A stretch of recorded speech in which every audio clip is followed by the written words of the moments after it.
Case of the week. We're going to say this kid's name is Max. We're going to say he's 8. I changed identity and gender, everything to protect the kids. But basically, Max came to see me because of high anxiety, learning problems, OCD, separation anxiety, where he would just cling to mom. And the mom's like, we don't know what the heck is going on. And they had worked with an OT. They had done all this stuff. Nothing had really made a difference for Max. And just like I brought up before, we just presume that things are the way they are, right? People are just anxious, that some people just have learning problems, and that's just the way life is, right? Well, in the case of Max, what happened was such a surprise to me because usually I see good results, but in this case, I was just like, what? Mom, you saw what?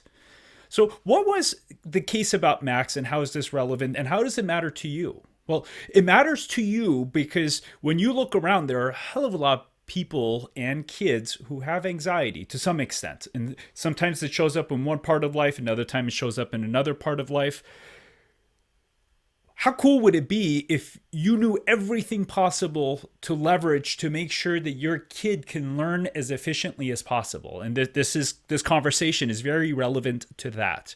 Because in this 8-year-old, there was actually a big error that was missed that could have really disabled his ability to learn for the rest of his life and basically had Max grow up to feel like he's dumb, except this kid is not dumb. He's actually a really smart kid. He just couldn't learn.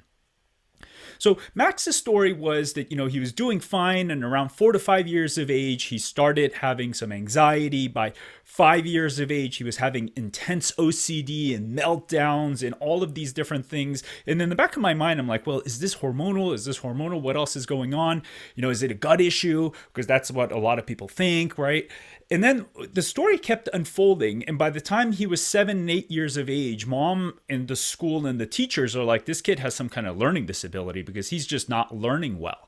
And the mom is like, yeah, Max is just distractible and he's just kind of all over the place. And people think he has ADHD, right? That term that we just throw out all the time without really thinking about what ADHD is, right? And one of the telltale signs, and I kept drilling mom and asking her all kinds of questions. One of the things that came up was, what happens to Max when you're in a really crowded space, like when we actually used to have parties, if you're in a party with Max and then you tell Max to do something like, hey, Max, can you go get this or that or whatever? In crowded spaces, how does Max do? And mom is like, no, Max can't hear me. Max doesn't hear me. I'm like, what do you mean? She's like, yeah, I have to repeat myself like 15 times to get Max to understand what it is that I want him to hear. And repeating yourself multiple times, especially when things are loud and crowded, may be something that's happening to your family, whether it's your kid or maybe your spouse or niece, nephew, your kid's friend. These kinds of things are all over the place. We just don't know how to look for them. Now, what does this mean, and what relevance does that have to do Max's ability to learn, and how is this relevant to you and your kid and making sure your kid is learning optimally, right? Well, it turns out that when there's too much sound information coming in, and the brain has what is called an auditory processing disorder, auditory sound processing disorder. So it has a disorder in how efficiently it can process sound from the world around it. When there's too much information coming in at one time, guess what happens? These auditory pathways basically short circuit. I'm way oversimplifying this because otherwise it wouldn't help. But essentially, these auditory pathways that go into the brain, and especially the brain's ability to handle all this auditory sound information, basically fritzes out. So in the case of Max, when there was too much sound going on, his brain would just short circuit, and his brain was just like, the hell with this, I can't handle it. Max would get freaked out in loud and crowded spaces. He would get overwhelmed. He would withdraw. This is a telltale sign of an auditory processing disorder. These kids do not do well in loud and crowded spaces, and it's part of a larger sensory processing. But in this case of Max, it was specifically with sound. He was actually really good in all other areas. So I told mom, like, hey, why don't we find a auditory processing specialist, and they exist. And there's actually a program called ILS, Integrated Listening Systems, that can assess this. And there are therapists like this all over the country. Max went to go see one of these specialists. They assessed him, and the specialist literally was just like, holy Jesus. Max has one of the most classic severe cases of an auditory processing disorder I've ever seen. 2 months later, after doing some therapy, I get in touch with mom, and mom is like, he's more calm. His anxiety is markedly decreased, not completely gone, markedly decreased. Max is no longer stuck to me at the hip. He's not the barnacle kid that I had. And this is the coolest part.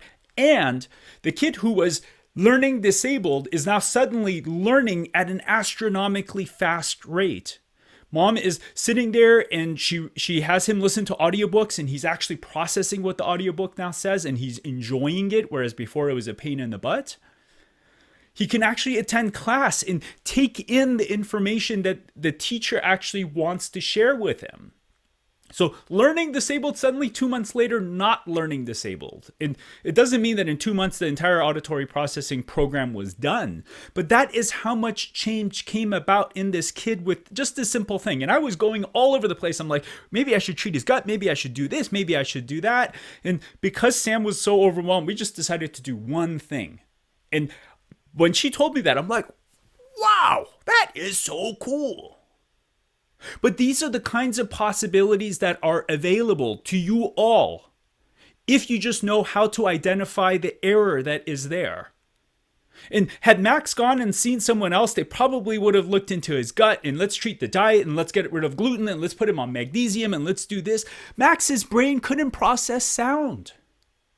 And these kinds of errors are way more common than we realize. And if these errors are present in your kid, they're present in you, they're present in your niece, nephew, spouse, it makes life astronomically harder. Learning becomes astronomically more difficult because you can't process the information that people are trying to tell you. It's not because you're dumb, it's because your brain can't process. It creates anxiety because you get overwhelmed from too much information stressing out your brain. And these are essentially disabilities that we could so easily take care of if we were just aware of it and knew what to do with it. And I hope that you can help me get this information out there. I hope you can help me make every parent aware that these kinds of things exist. Because you know what? Kids don't need to suffer like Max did. We don't need to have disabilities when a simple treatment can actually rewire the brain and help these kids learn. So what I want to ask you is to help get this information out. Get more people to watch these videos, get more people to become aware of these things, because every parent should know of this. Because if it's not your kid, if it's not your spouse, it may be your kid's friend. There's someone out there in your circle that probably has something like this. So get this information out there. Let's make the world a better place for all these kids and adults, because you know what? These aren't just issues that happen in kids. I am sure that at least a handful of you watching have this error. And when you look, you're like, yeah, I don't like loud parties. Yeah, when things get too crowded, yeah, I do get a little stressed out. Yeah, when I was in school, I did have a hard time kind of listening.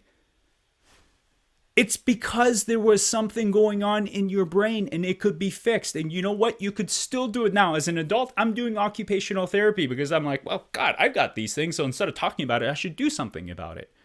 Just because you're 30 years old, 40 years old, doesn't mean you can't rewire your brain.